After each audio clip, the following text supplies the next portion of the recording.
إن الحمد لله نحمده ونستعينه ونستغفره ونعوذ بالله من شرور أنفسنا ومن سيئات أعمالنا من يهد الله فلا مضل له ومن يضلل فلا هادي له وأشهد أن لا إله إلا الله وحده لا شريك له وأشهد أن محمدا عبده ورسوله صلى الله عليه وعلى آله وصحبه وسلم تسليما مزيدا. أما بعد فإن خير الكلام كلام الله وخير الهدي هدي محمد صلى الله عليه وسلم وشر الأمور محدثاتها وكل محدثة بدع وكل بدعة ضلالة وكل ضلالة في النار. ثم أما بعد، السلام عليكم ورحمة الله وبركاته. First and foremost, لا حول ولا قوة إلا بالله. We'd like to thank Allah subhanahu wa ta'ala for allowing us to be here. And then after that, we'd like to give special thanks to the brothers at Masjid Ahlil Hadeeth from holding this seminar and also inviting me. And we'd like to thank all of the brothers. I'd like to thank all of the brothers that are present. Today's topic is about what is Athar Ramadan. Wa alaikum salam wa rahmatullahi wa barakatuh. Inshallah ta'ala, we want to make mention of a question that was given to Sheikh Saleh Al-Fawzan in his introduction to Usul al-Iman, the foundation of faith, from Sheikh Muhammad Abdul Wahab. علوم والدروس التي تدرسونها يا شيخ صالح is concerning those subject matters that Sheikh Saleh Al-Fawzan Hafizahullah Ta'ala is educating the people about.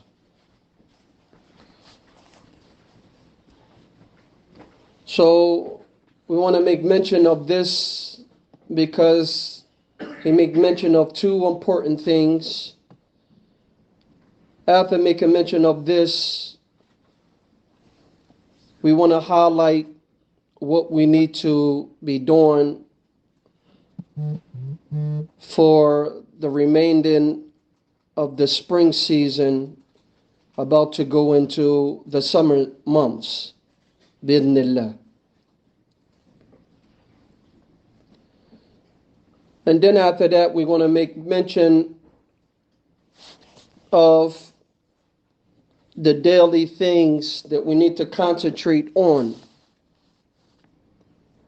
which is included in this two-part answer that the Shaykh Hafizahullah Ta'ala gave.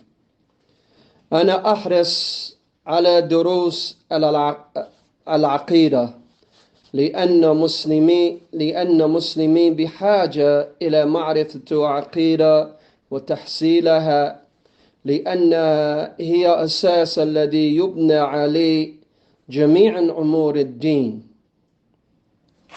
The Shaykh Hafizahullah Ta'ala, he says that I am diligent concerning teaching the lessons of Aqidah, because really the Muslims are in dire need of having this knowledge of the creed and those things that root the foundation of one's belief, because it is the foundation of which everything from the affairs of deen is built upon it. You need this in order to quote unquote make your house better and spacious and gorgeous. That's a side note.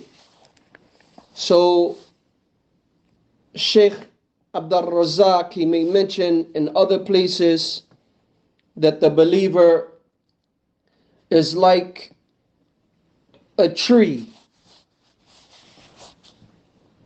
And because the tree is planted, is rooted properly, then its branches reaches up to the sky. And that is the example of the believer. So it is very important for us to study these matters of aqidah. ثم أيضا دروس الفقه, and also these lessons of fiqh. لأن فقه في الدين من أهم مهمات, because the lessons of fiqh, it is from the major things of this deen, the major importance of this deen. وكذلك درس في الحديث, and also to study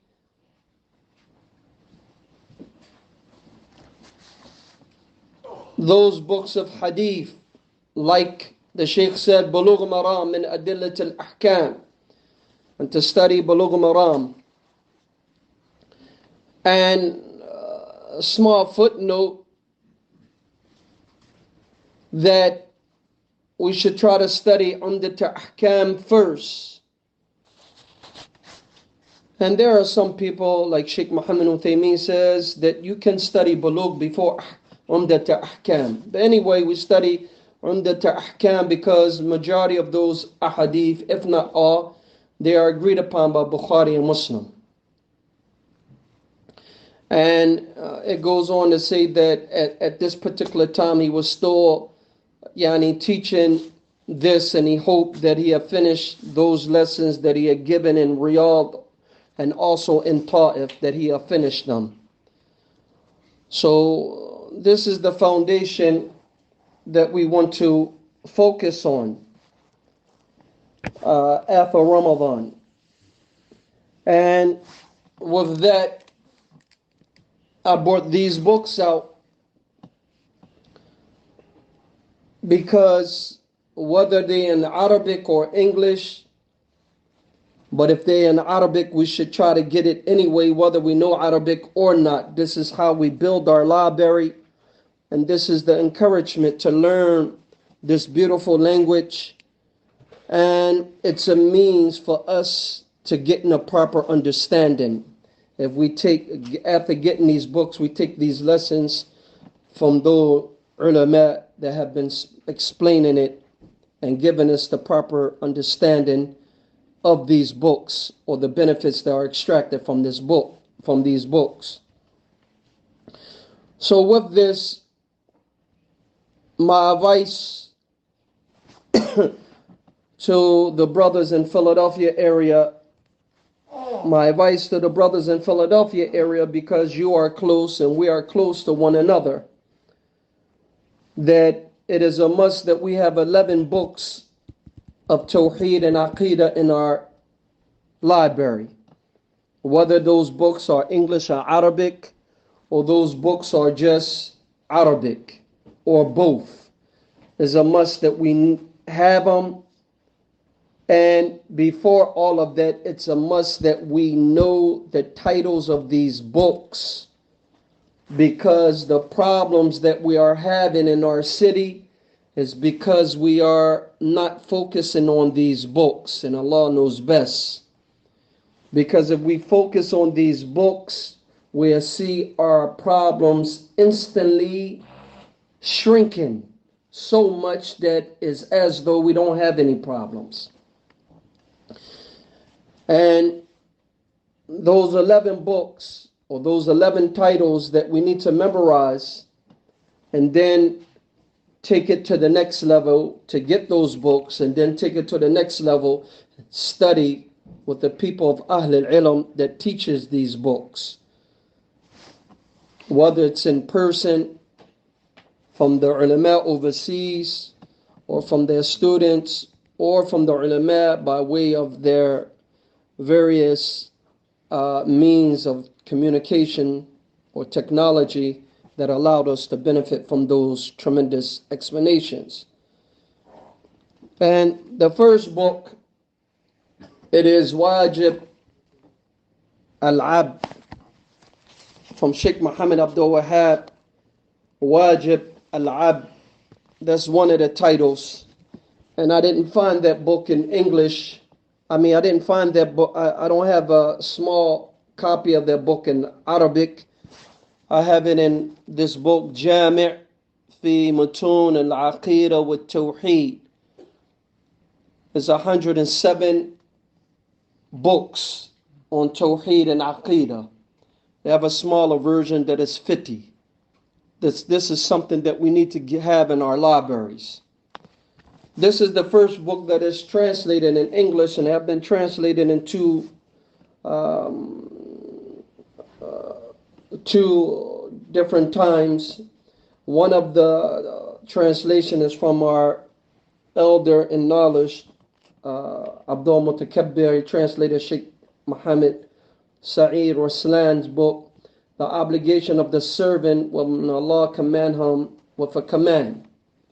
This is the first book that we should have in our libraries and that we should give away to gifts, as gifts.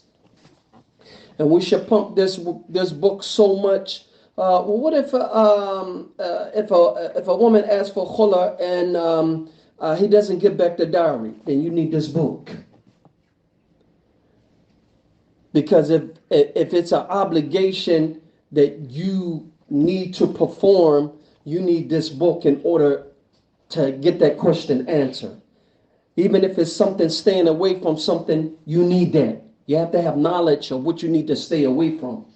So there's 7 things in here that we take for granted. Alhamdulillah, one of our brothers, Sharif Nasallah, and Yubarak Fihi, wa Yazidahum fil ilm wa Tawfeeq, as well as us, he have a certificate from one of our brothers from Masjid Tawheed in Georgia on this book. So I advise you to get with him for further details. The second book, inshallah ta'ala, is Qawaid al-Arba'. If you want to understand shirk and its various manifestation, you need this book. The first book is telling you if Allah commands you or prohibits you of something, is 7 things that you must bring to the table before executing that command or staying away from that prohibition. This book is teaching us, the 4 principles is teaching us about shirk. And it had been translated in English from a lot of the scholars' translation. I believe over 10 of them that's translated in English. These are the books that we should be giving people. Well, you gave me this last week. Yeah, I'm giving it to you as a gift this week too, because me and you need it. That's the second order according to Sheikh Abdul Razak. The third book is Usul al-Sitta. Usul al-Sitta, it lays down the foundation that even a common person can refute the false ideals of the people of deviation. You can be a common person and you can refute them. All you have to do is study this tremendous book. So this is Usul al-Sitta, the 6, the foundation of the 6 principles or something like that. This book also have been translated. There's 2 translations, but this is one of the ones that I found that is not as good, but it do the job. And it's 2 books in one. The 4th book, so we have 3 books. We know the 3 books we need to get, right? The first one is what? Wajib al-Ab. The second is what? Qawaid al-Arba'. The third is what? Usul al-Sitta, huh? Yes. The third is Usul al-Sitta, the foundation, the 6th foundation or something of that nature, right? The 4th book is Thalathatu Usul, and that's been translated a lot of times by Sheikh Muhammad Uthaymeen, and also the one from Sheikh Ubaid. Sheikh Ubaid have been translated too. And his is a good translation. I mean, good book. Usul al-Thalatha. Now, so that's 4 books that we should have in our library, whether it's the Arabic or Arabic and English or one or the other. We should have them in there. No excuse. That's why we have so many problems. Now, with us, the 4th book is what? So the 5th book is Kitab al-Tawheed, and they have been translated in English too. This is the book that Sheikh Saleh Ali Sheikh says, wherever you go, you're going to need this book. Meaning, you have to memorize it and understand it, because wherever you may go, something in this book, you'll be able to refute it based on this book. You'll be able to implement it based on this book. This book, he says also in that introduction that you should not teach Kashfu Shubahats before Kitab al-Tawheed, because Kashfu Shubahats, it plants your foundation of worship, how to understand, how to have the correct understanding of worship. So how are you going to refute someone if you don't have the correct understanding of worship? And this is what we did in Philly. Bunk that, we said, disregard that advice from Sheikh Ali Sheikh, and, maybe because it came from me, I informed that person, Allah knows best, but that person, or it was taught Kashfu Shubahats before Kitab al-Tawheed. Come on. So that's the 5th book. The 6th book is, what comes after Kitab al-Tawheed? Kashfu Shubahats. That's how it's been translated. A couple of times it's been translated. So this is a serious book. So it's 2 books of refutation that we made mention of. The first one was really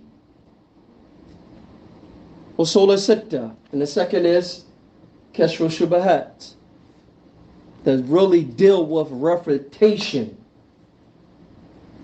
And this is going and building your level up, toning up the right way.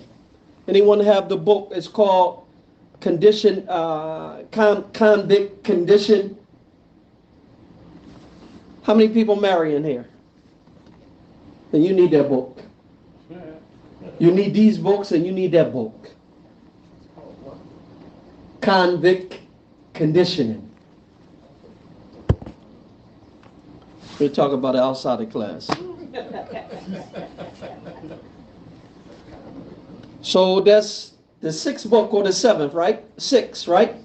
The 7th book have been translated. What is this book? Nawaqid al-Islam. Nawaqid al-Islam. The nullifier of Islam. This tells you about the foundation of those things that nullify your Islam. It's not everything that nullify your Islam, because in the books of fiqh, when you study fiqh, it can reach up to 300 or 400 things that will take you out of Islam. But all of them return back to these 10. So Sheikh Muhammad Abdul Wahab did an excellent job in this. This is very important from the people that they don't want to take their Islam to the next level, because they have a principle in here, a nullifier of Islam that's in here that they need to hear. This have been translated.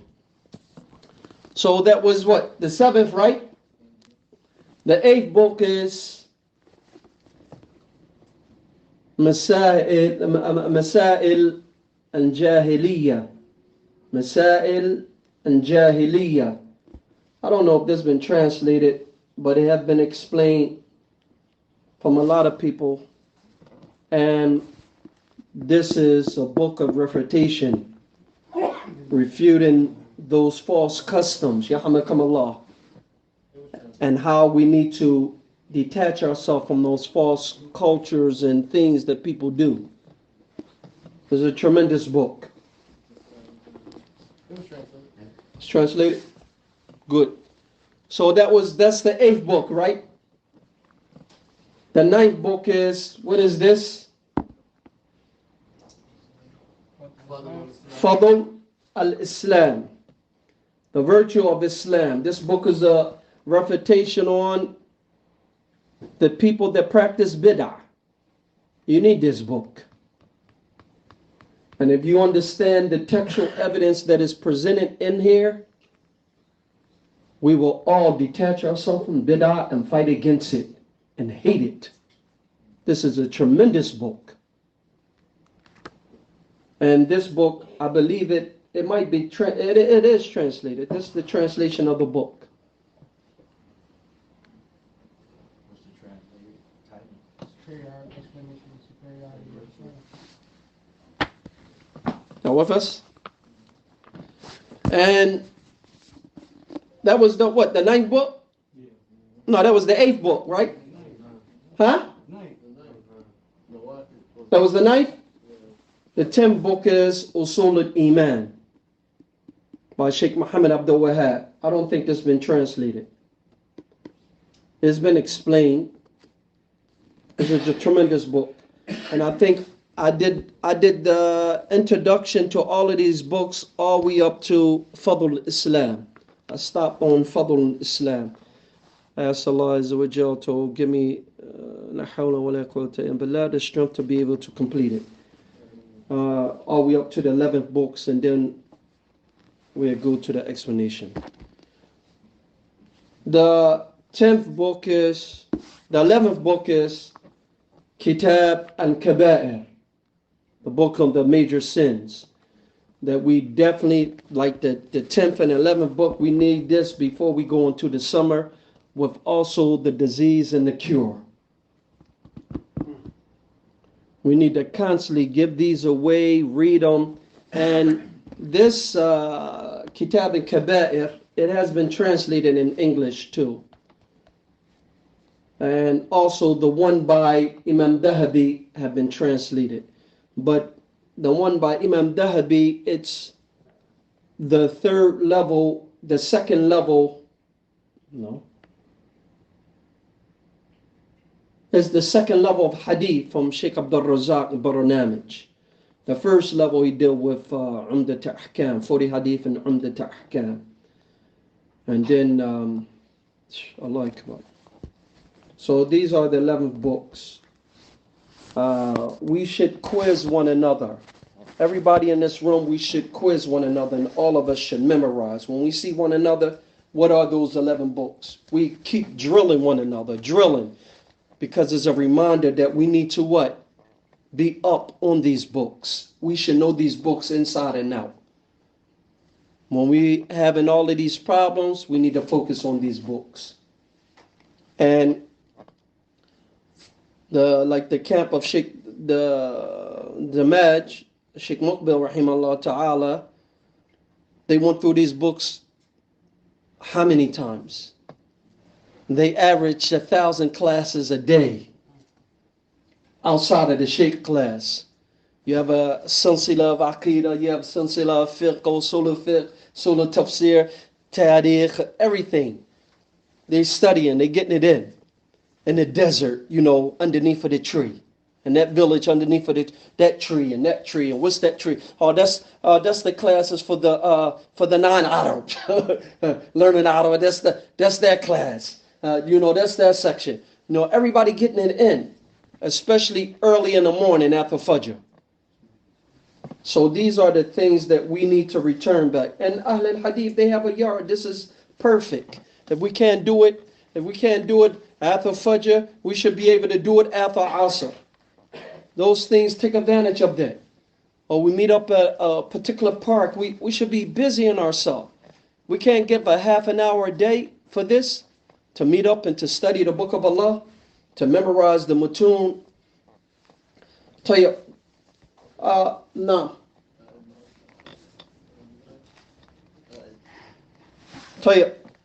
So the first book was Wajib al-Abd, the obligation of the servant when Allah commanded him. That was the first one. The second was what?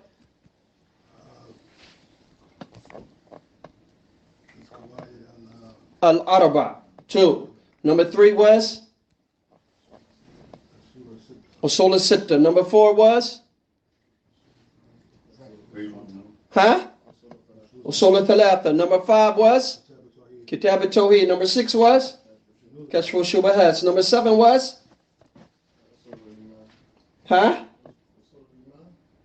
Mm-mm.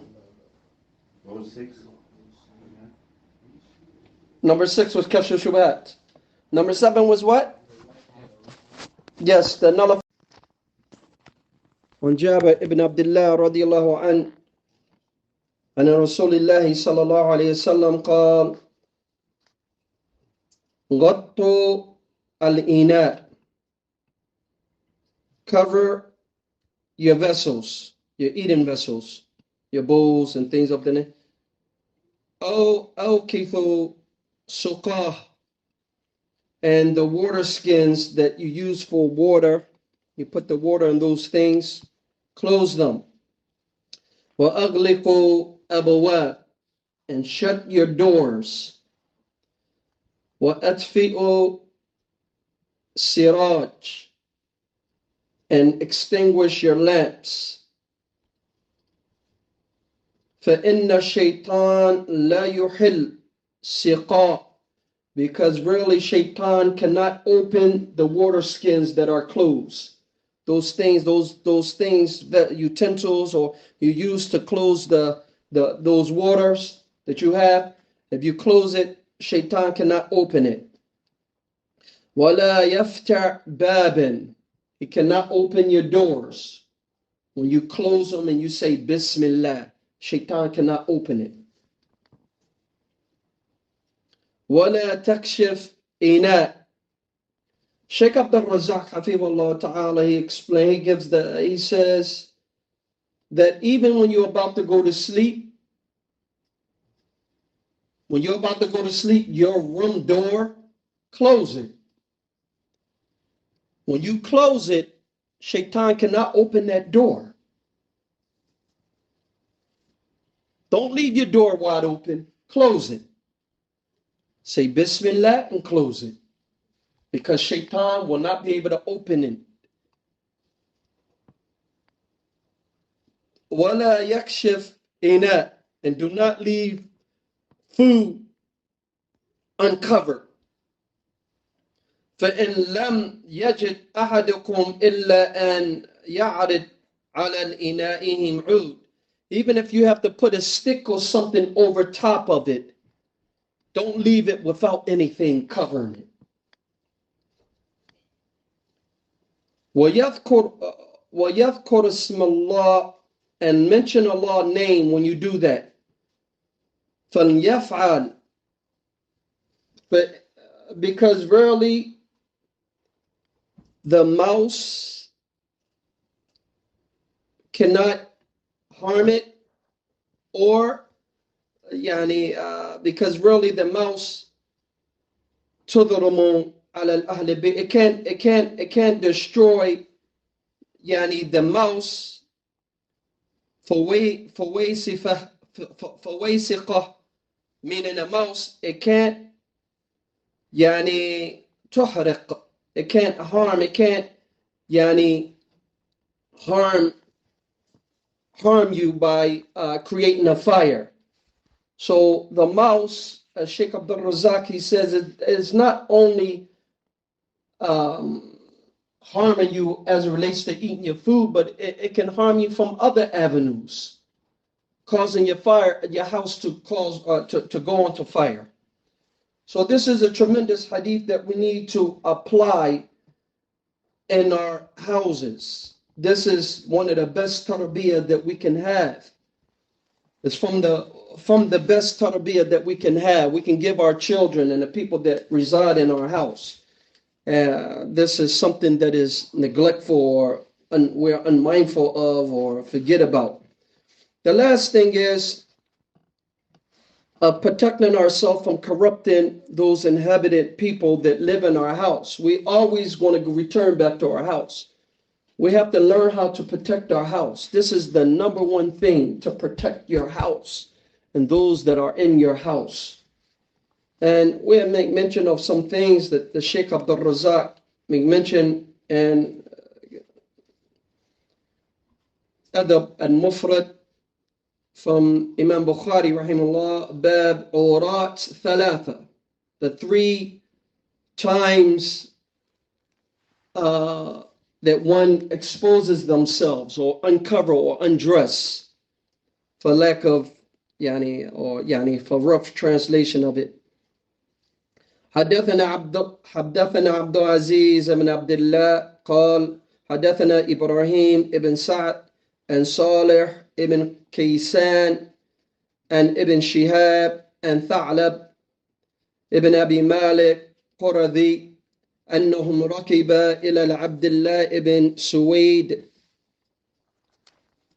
أخي بني حارثة ibn al-Harith يسألهم عن أورات 3 وكان يعمل بهن فقال ما تريد فكنت أريد أن أعمل بهن فقال إذا ودعت ثيابي من الظهيرة لم يدخل علي أحد من أهلي بلغ الحلم إلا بإذني إلا أن أدعوه فذلك إذنه ولا إذا طلع الفجر وتحرك الناس حتى تصلي صلاة ولا إذا صليت العشاء ووضعت ثيابي حتى أنام. طيب، قال رحمه الله إمام بخاري باب أورات 3 مراد بها أوقات 3.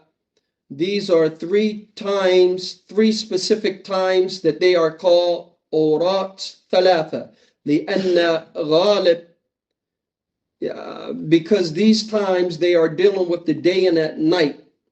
لأن غالب أن إنسان في حجرته موضع نومه وراحته, because this is the time that majority of the people, they are in their dwellings or they are resting. They are using this room for a place to relax or to go to sleep. وَقَدْ يَدَعْ ثِيَابَهُ, and perhaps he takes off, وَقَدْ يَقْتَشِفْ, he takes off his thawb, وَقَدْ يَكُونُ مَعَ أَهْلِهِ, or he's being some type of way being intimate with his spouse. فَتُسَمَّى هَذِهِ أَوْقَاتٍ مُعَيَّنَةً 3 أورات 3. So therefore it's called the 3 أورات. أورات is like the plural for private parts. So these 3 times, and that is هي قبل صلاة الفجر, before Fajr,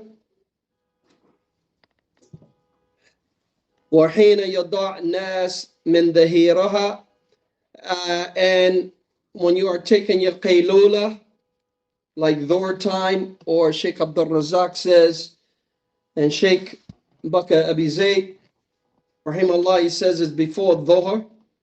And the main proof is the Hadith of Sahal bin Sa'ad radiyallahu an, as it come in Bukhari.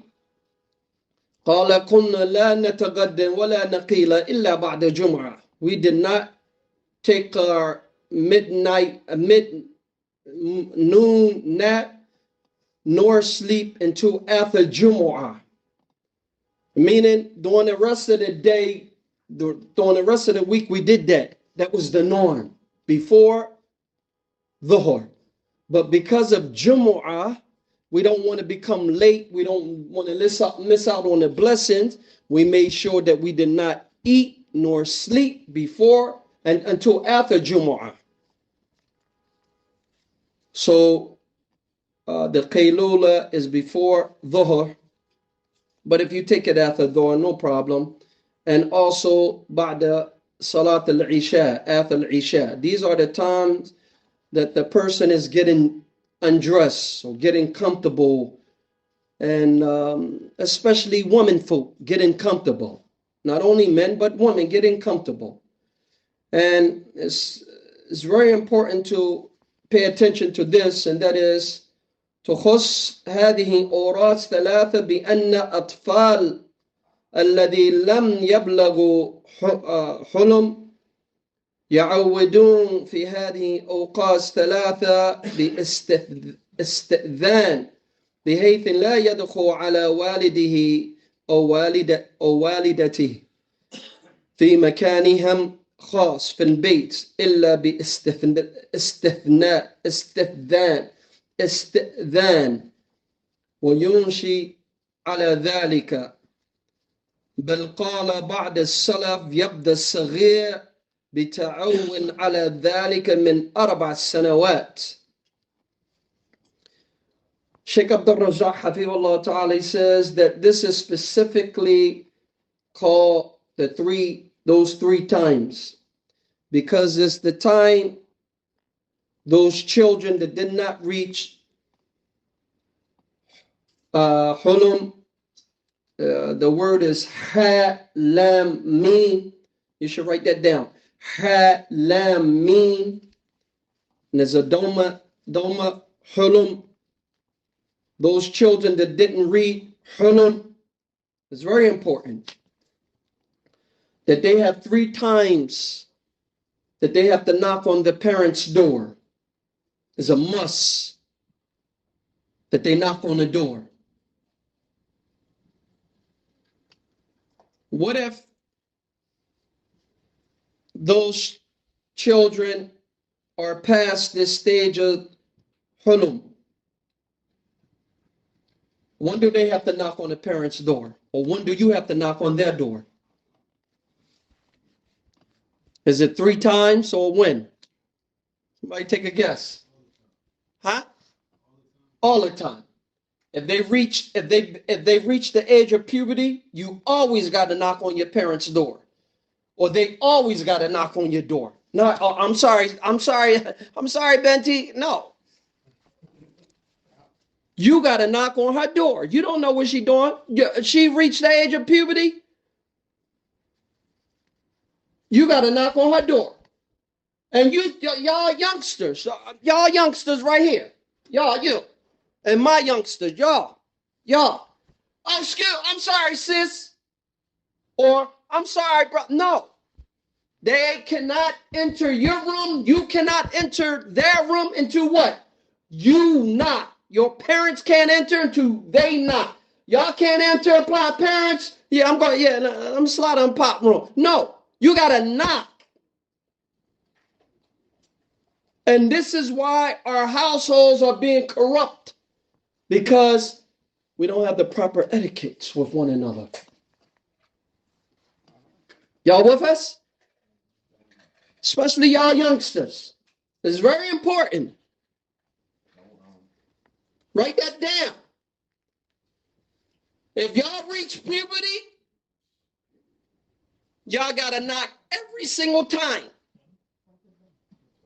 No excuse. Not, I forgot. It ain't no I forgot. That can be the thing that damage your heart, corrupt your heart. Allah's given us this, and the Prophet has given us the what? To protect our heart, to save our deen, not to become corrupt. And it always the fahisha always start in the families because we get too loose with one another. Just the first place it starts. So, y'all youngsters, pay attention. And us as grown-ups, pay attention. Not just, no. And even your son. Y'all with us? I don't know. Whose car is that? My car? Whose car is that? Huh? Oh. Huh? With the child, We're going to come to that.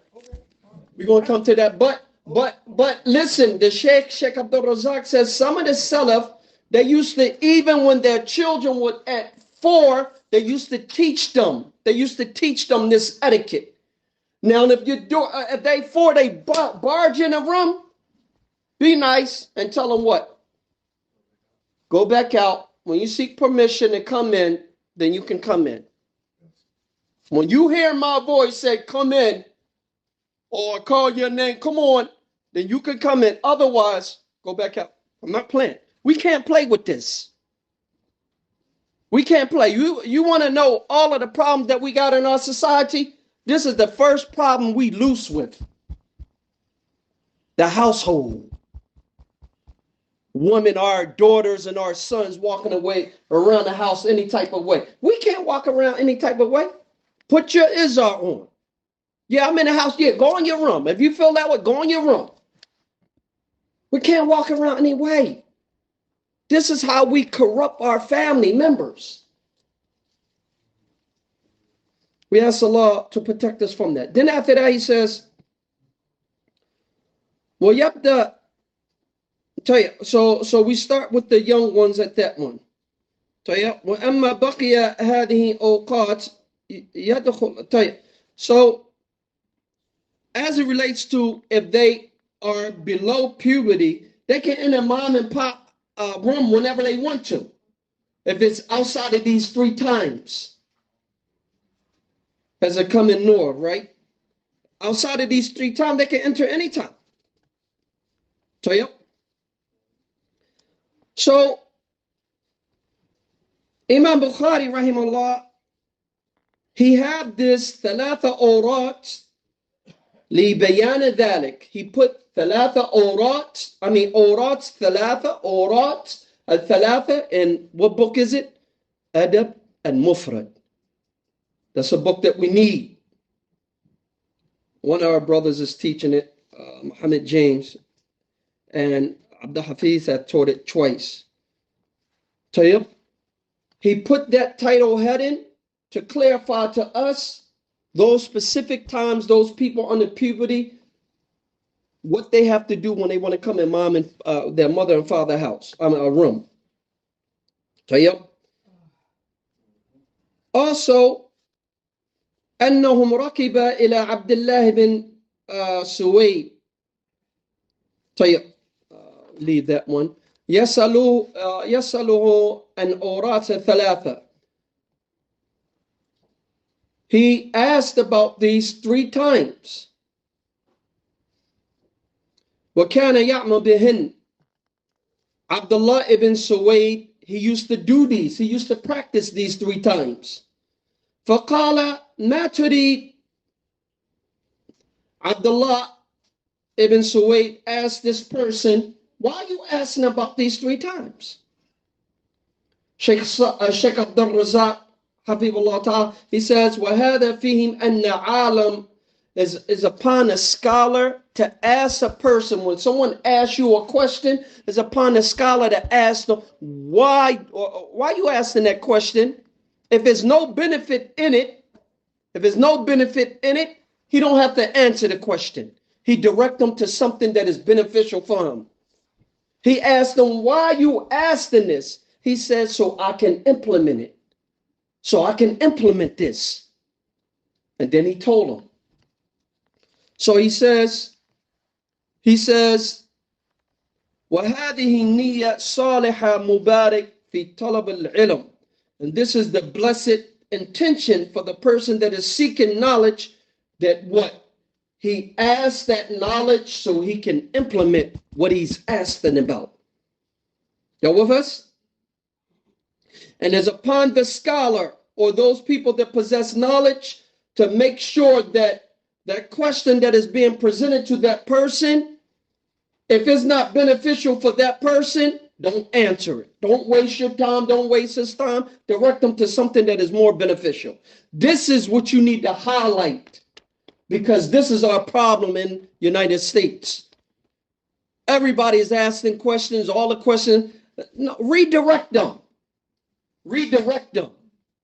And even Sheikh Abdul Razak, last week he was explaining on those recorded lessons that it's impermissible for you to ask a person that is coming back from a trip Where did you go? Did you buy something for your wife? What did you buy? Those type of questions, you stop that person. You stop that person. You stop them. We allow that, is going to open up doors of corruption. You got to know your environment. You got to know your people. Them type of questions, you shut it down instantly. We don't play with those questions.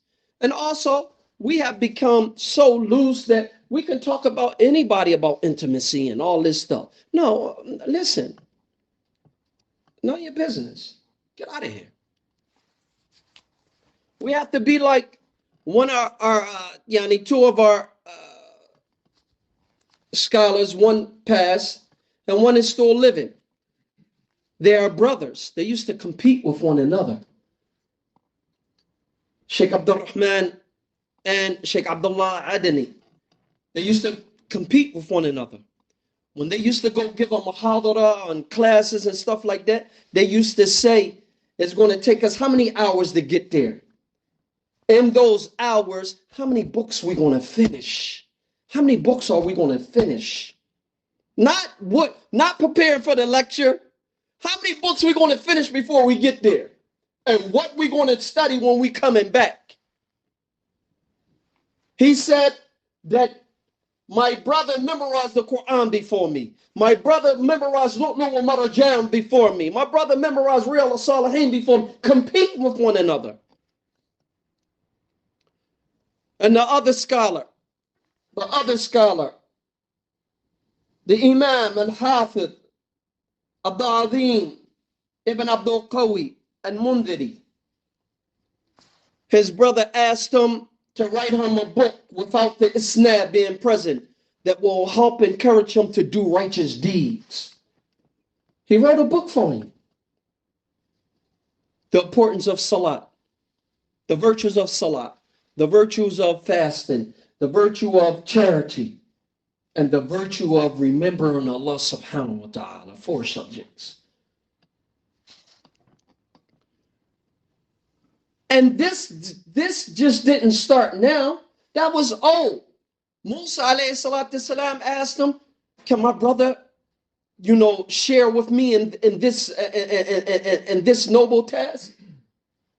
Can my brother Harun go with me? This is how we have to be, competing with one another and brothers and aiding one another. And if we're not brothers, we're brothers in deen. We have to compete with one another to do good, to outdo one another, and to ask Allah to remove jealousy from us, because it's destroying us.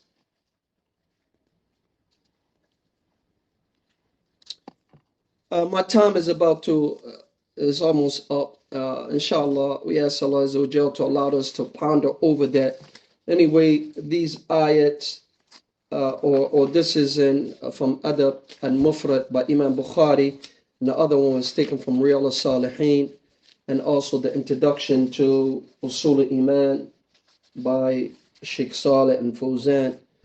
We ask Allah Azza wa Jal to forgive us of our sins, to increase us in the ilm and the success, and to provide for us, meaning to rectify our deen first, and to provide for us those good things that we need in this world as well as in the hereafter, to minimize our sins. وصلى الله على نبينا محمد وعلى آله وصحبه وسلم تسليما كثيرا. الحمد لله رب العالمين. Yes. Before Fajr, when you take your midnight noon nap, well, there's before Dhuhr or after Dhuhr, whatever is established in your house, and after Isha, immediately after Isha.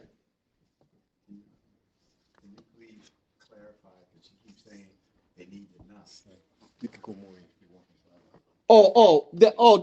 This is very important. Hold on. This is very important.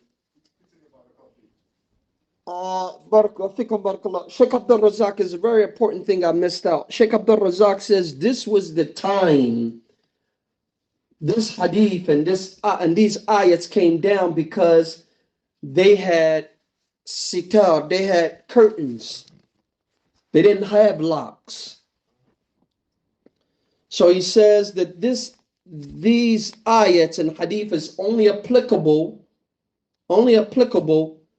for the people that are still using curtains, or the poor people. They're not able to get locks on their doors. If you got locks on your doors, they don't have to knock because they ain't getting in.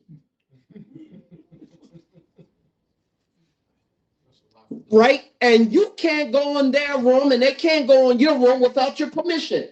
And, because certain locks, because of our financial set, like the bathroom, maybe because of the bathroom or maybe because of your pocket, you might get a lock and you just twist it with your finger, it goes in. But certain people in your household, you can't have those locks. They always going in the bathroom, open up. We got to secure ourselves. Y'all with us? We got to secure ourselves. And for us men, before we just flexing out of this world, we got to double, triple, quadruple check if that door is locked. Because our children will bust in those doors. And we don't need no oops. Same thing with your children. You got to make sure you knock and they give you permission. They don't give you permission, you can't come in. We got to apply this. If we have locks, make sure that we double check that they are locked. And it's for the betterment of their Islam. Don't give them access all day long. No, at these times they should know. He trying to get in. Yeah, it's locked. Where you going? Y'all with us? And this is serious. And y'all, there's no oops on your brother.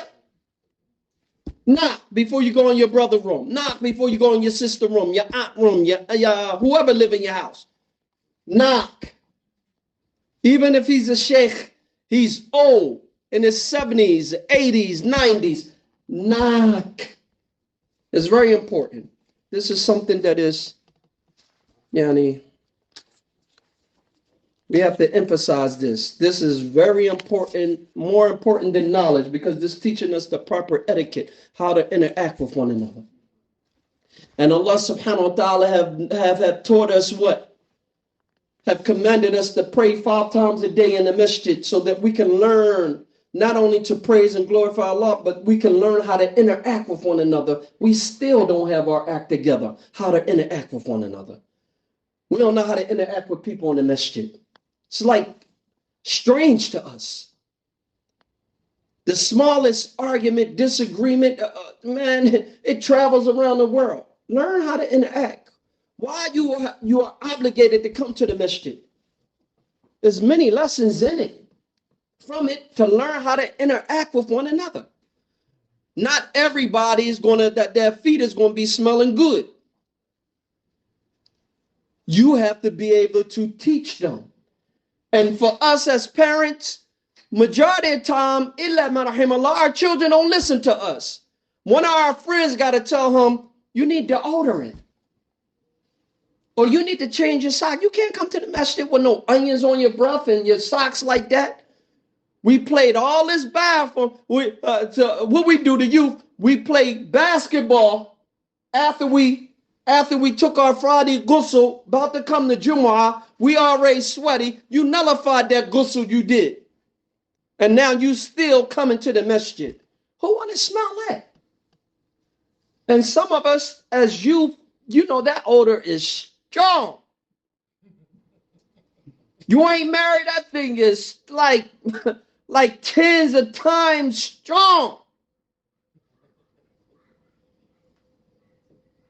Did you take your ghusl? Yeah, I took my ghusl. I took it 10 o'clock. Yeah, but you played 5 games of ball.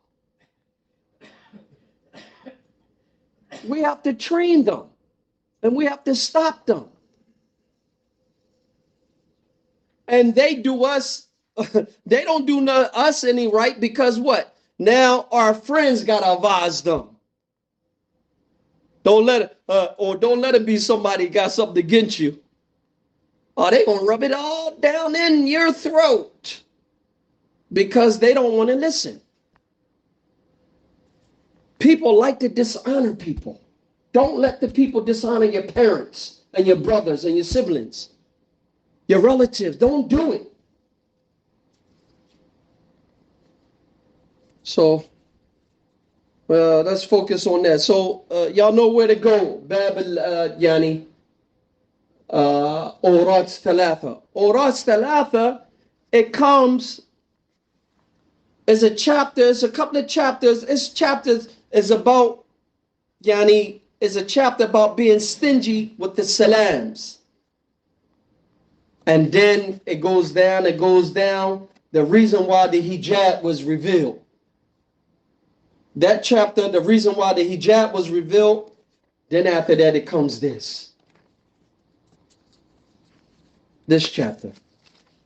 So it's very important to know our books. It's very important to know our books. Bab Kayfa Nazalat Ayat al-Hijab. How did the hijab come down? Y'all should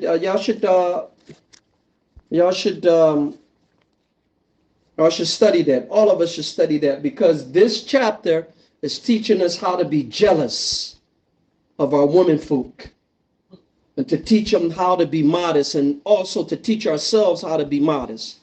Not just coming in somebody's house talking to them, or your brother-in-law and everybody eating at the same table. No, that's not in Islam. All right, we'll stop there. We ask Allah to forgive us of our sins, inshallah, to forgive us of our sins and decrease us in khair. Our thing after Ramadan is to increase in knowledge. And while everybody is arguing, we quizzing one another. With that, whatever we learned during that week, we quiz one another. We test one another. We make sure we hold one another accountable for implementing it. If we don't hold one another accountable, then who's going to hold us accountable? We want to build successful communities, and we want to train people. That knowledge that you have, you want to train people. You want to train people, and that's what Imam Ahmed said. The right intention is that you learn knowledge to aid yourself, and you learn knowledge to aid others, to remove the ignorance from yourself and from others. This is a successful individual, or these are successful individuals. When they build a community, they start at this point. They keep highlighting this point, because there's nothing that is equivalent to right intention. Nothing meets it. If you have the right intention, nothing will be on its level. And that's why Imam Shafi'i, rahimahullah ta'ala, he says that innama a'malu binniyat can enter 70 chapters of fiqh. Some of the ulama, they say, when you're writing a book, put that in the beginning of your book to remind you why you're writing your book. Some say put it in front of every chapter to remind you. So what about us reminding one another? Because we have major problems, and this tremendous hadith will solve our problems. وصلى الله على نبينا محمد وعلى آله وصحبه وسلم تسليما كثيرا.